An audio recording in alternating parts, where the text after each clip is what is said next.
Segmentation et vascularisation hépatique. Présentation d'Alfredo Cantarina et Sandrine Chirissi, manipulateurs à l'hôpital de Bicêtre, hôpital qui appartient à l'Assistance publique Hôpitaux de Paris. Diapo suivante. Le plan de cette présentation. Nous commencerons par décrire la segmentation hépatique selon Quinault, puis nous aborderons les vaisseaux hépatiques, la vascularisation du foie et, dans un dernier temps, nous décrirons les voies biliaires. Diapo suivante. La segmentation selon Quinault. Claude Quinault était un chirurgien et anatomiste français. Il établit en 1957 une segmentation hépatique basée sur la distribution dans le foie des vaisseaux portes et hépatiques. Il est le premier à avoir décrit l'anatomie segmentaire, ce qui a permis le développement de la chirurgie réglée. Diapo suivante. Nous allons maintenant expliquer la segmentation selon Quinault. Diapo suivante. La segmentation est la division du foie en différents territoires fonctionnels basés sur la notion de territoire vasculaire et biliaire. Les veines hépatiques délimitent le foie en 4 secteurs. Verticalement, ces secteurs sont séparés par le plan des veines hépatiques au sein des scissures portes. Diapo suivante. Nous voyons ainsi apparaître, grâce à ces plans situés sur le trajet des veines hépatiques, 4 secteurs. Le secteur latéral gauche, constitué des segments 2 et 3. Le secteur paramédian gauche, qui est en fait le segment 4. Le secteur antérieur droit, constitué des segments 5 et 8. Et pour terminer, le secteur postérieur droit, constitué des segments 6 et 7. Diapo suivante. Vous voyez apparaître en rose le tronc-porte qui se divise en une branche gauche et une branche droite. Horizontalement, les secteurs sont séparés par un plan passant par l'axe de la bifurcation portale. Sur la diapo suivante, vous voyez ce plan qui apparaît et qui va effectivement diviser les secteurs en 2, ce qui nous permet d'obtenir 8 segments, les 8 segments qu'a décrit Claude Quinault en 1957. Nous obtenons ainsi des segments supérieurs, que sont les segments 7, 8, 1, 4A et 2, et les segments inférieurs, que sont les segments 6, 5, 4B et 3.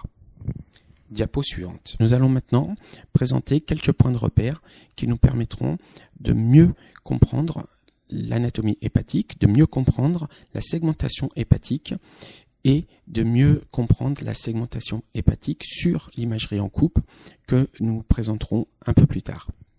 Sur cette diapositive, nous avons le plan principal qui passe à gauche de la veine cave inférieure et par le lit vésiculaire. Nous avons également le sillon du ligament rond qui est souvent présenté comme le trajet du ligament falciforme.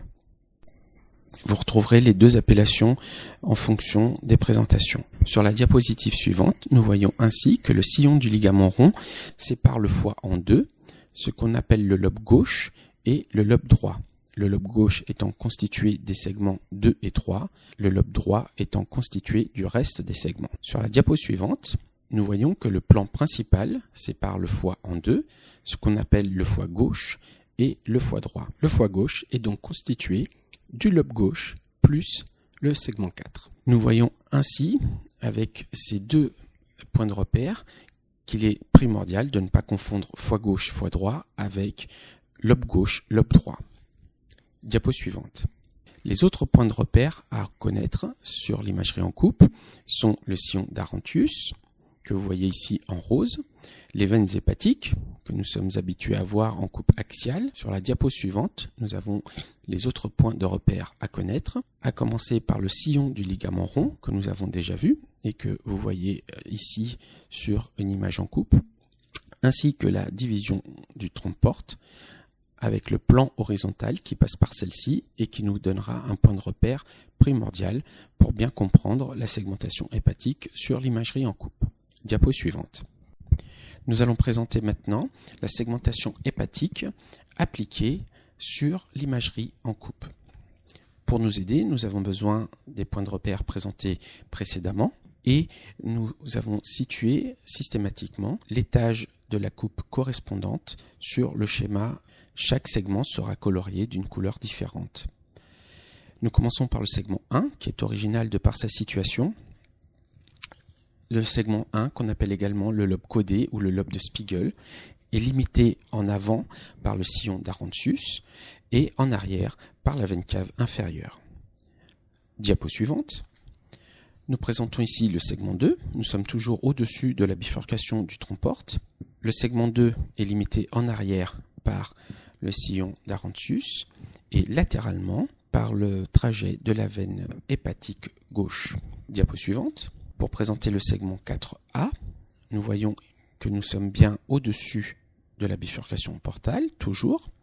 Le segment 4A qui va être délimité latéralement par les veines hépatiques gauche et médiane. Diapo suivante. Le segment 8, délimité latéralement par les veines hépatiques médiane et droite. Diapo suivante. Le segment 7, qui va se retrouver en arrière du segment 8 est séparé de celui-ci par le trajet de la veine hépatique droite. Diapo suivante.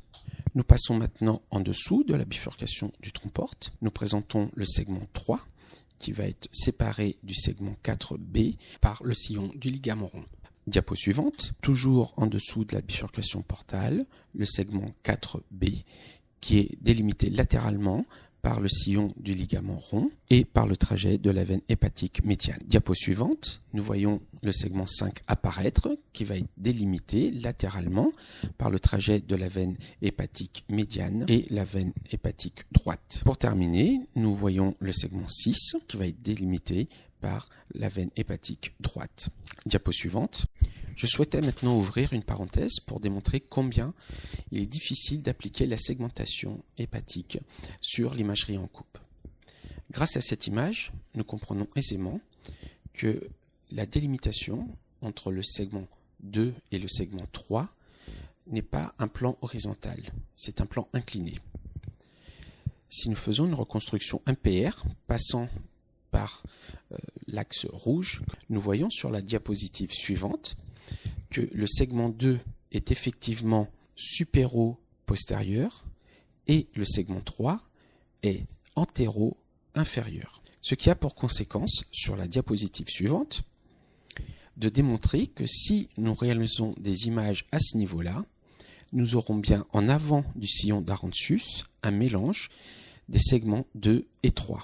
Ceci pour démontrer qu'il est extrêmement difficile, voire impossible, de différencier les segments sur l'imagerie en coupe, et notamment les segments appartenant au lobe gauche, que sont les segments 2 et 3.